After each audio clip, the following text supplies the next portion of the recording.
Кыргыздын желеги кыргыз элинин сыймыгы. Элибизди дүйнөгө тааныткан мамлекеттик желегибизди динине, этникасына карабастан сыймык менен көтөргөн ар бир мекендешибизде биримдикке, ынтымакка өлкөбүздү өнүктүрүүгө чакырабыз. Кыргыз жери бейиштин төрү. Мекеним менден башталат. Кыргыз жараны болгонубузга ар бирибиз сыймыктаналы.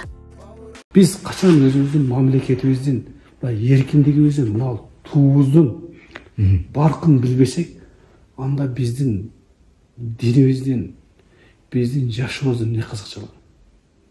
Ушул биз динди эркин тутунуп жашап аткан болсок, бул биздин ушул мамлекетибиздин эркиндиги, мамлекетибиздин биздин коопсуздугун сактап берип аткандыгынан биз эркин жашап атабыз.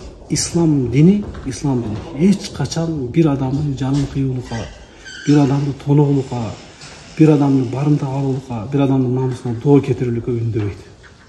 Кайыр тескерисинче ислам динин карманган адамдын колунан да, тилинен да бирөөгө зыян жетпеген чыныгы мусулман. Ошондой эле мусулман адам кайсыл жерге жетсе, ал жерге пайдасы тийген адам мусулман болуп саналат. Зыян жеткизген адам тескерисинче ислам дининдеги адам болбой калат. Биздин динибизди жаманат көрсөттү.